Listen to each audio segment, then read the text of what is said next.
한국에서 들어본 무서운 이야기 세 번째. 저는 의경에 갔다 왔는데요. 처음에는 그냥 단순히 시위 막는 일 하는 줄 알고 갔습니다.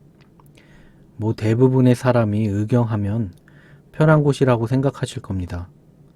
제가 생각하기에도 의경이 시위 상황 출동만 아니면 편하긴 한 것 같습니다. 민간인들과 접촉도 많고 말이죠. 출동만 없으면 일반 방범 활동만 하고 힘들다고는 말할 수 없는 군생활을 보내고 있었습니다. 그런데 어느 날 야간 방범이 모두 취소되고 잠복 근무를 한다는 겁니다. 저는 잠복 근무? 하고 의아해했습니다. 우리가 무슨 형사도 아니고 무슨 잠복 근무냐고 행정반에 물어봐도 행정반도 모르고 부대 최고참들도 잠복 근무가 뭔지 모른다는 겁니다. 게다가 형사과 직원들이랑 한조가 되어서 잠복한다는 거예요. 진짜 황당했죠. 보통 방범 근무를 하면 의경끼리 다니면서 튀김도 먹고 어묵도 먹고 하는데 직원과 함께면 그런 것도 못 하잖아요. 정말 모든 부대원이 짜증나는 표정으로 근무지로 투입됐습니다. 제가 그때 좀 고참이어서 그랬는지 어떤 형사물이랑 둘이서 한조로 인동이라는 동네 원룸가에 잠복 근무를 하게 되었습니다. 잠복 근무라는 게 영화에서 보는 것 같이 그렇게 낭만적인 건 아니더라고요. 차는 좁고 형사님 덩치는 크고 팔뚝은 굵어서 조수석까지 튀어나와 있어서 저는 쪼그리고 조수석에 앉아 있었습니다. 진짜 당황스럽게 아무 정보도 없이 아무런 대화도 없이 형사님과 밤새 있으려니 입도 간지럽고 잠도 오고 미치겠는 겁니다. 그래서 누굴 잡는지는 모르겠지만 그 범인이 불쌍해질 정도로 무섭게 생긴 그 형사님께 말을 붙였습니다. 도대체 우리가 여기서 뭘 하고 있는 거냐고요. 저는 몰랐는데 발발이라는 유명한 놈이 있는데 구미, 대전, 뭐 가릴 것 없이 전국구로 여자가 혼자 사는 원룸에 가스관을 타고 침입해서 해코지를 한다는 겁니다. 그래서 저는 형사님께 솔직하게 말했습니다. 제가 총을 가지고 있는 것도 아니고 수갑도 없는데 발발이는 주위에 모든 게 무기잖아요. 제가 어떻게 잡냐고 말하니까 잡으려고 데려온 게 아니라 그냥 무전으로 지원 요청하려고 데려온 거랍니다. 수갑이라도 얻을까 해서 장난반 물어본 건데 약간 무시당한 것 같아서 살짝 삐진 표정으로 형사님을 봤는데요. 그 형사님이 농담인데 삐진 거냐면서 장난이라고 하는 겁니다.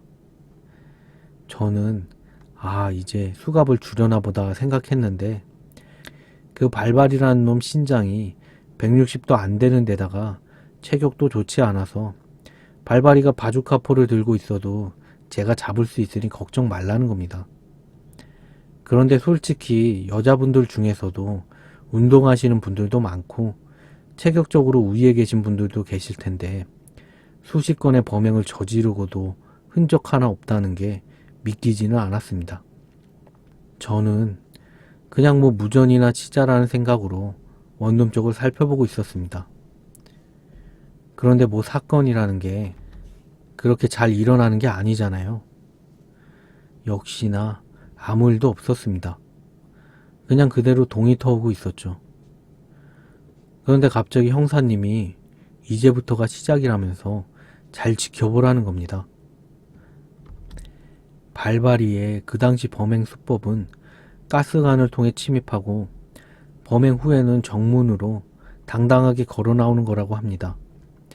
그리고 범행 종료 시각은 아주 어두울 때보다 사람이 더 없을지도 모르는 동이 터올 무렵이라는 겁니다. 그 얘기를 듣고 무심코 고개를 돌렸는데 제 뒤쪽 원룸 꼭대기층에서부터 계단에 있는 센서 등이 하나씩 켜지고 있는 겁니다. 그냥 평범한 사람일 수도 있는데 왠지 느낌이 안 좋아서 다른 곳을 보고 있는 형사님을 조용히 불렀습니다.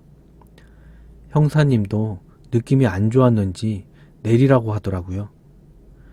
저는 조용히 무전 지원을 하면서 원룸 정문 쪽으로 천천히 걸어갔습니다. 형사님은 약간 측면으로 돌아가서 안 보이는 곳에 숨어 있었고요. 그 사람이 1층 마지막 계단을 밟았을 때 그 사람이랑 눈이 마주쳤습니다. 사실 정말 눈이 마주쳤다기보다는 그 사람을 쳐다보고 있는 저의 존재를 그 사람이 눈치를 챈 것 같았죠. 진짜 1, 2초 찰나의 순간이었는데 손에 식은땀이 흐르고 형사님께 받은 3단봉으로 가는 손은 미친 듯이 떨렸습니다. 그 사람은 저밖에 없다고 생각하고 절 만만하게 봤는지 아니면 제가 민간인으로 보였는지 애써 태어난 척 원룸 입구 쪽으로 나오고 있었습니다. 그때 입구에서 불과 10m도 안 된 거리의 형사님이 어이 발발이 이 자식아 라면서 입구 쪽으로 다가갔고 그 사람은 형사님을 보자마자 다시 원룸 안으로 미친 듯이 뛰어가더라고요. 저는 입구를 지키고 형사님은 바로 뒤를 쫓아갔습니다. 원룸 입구는 하나밖에 없으니 여기만 지키면 나갈 길이 없으니까요. 슬슬 지원 요청한 병력도 오기 시작했고요. 밖은 이제 모든 게 잘 보일 정도로 밝아져 있었습니다. 저는 이 자식을 잡고 영웅이 되나 싶었죠. 그런데 화가 난 표정의 형사님이 다시 내려오더니 분명히 바짝 쫓았는데 놓쳤다는 겁니다. 진짜 연기같이 사라졌다면서요. 그 이후에 그 건물을 이잡듯이 뒤졌는데 그 남자의 흔적은 발견할 수 없었습니다.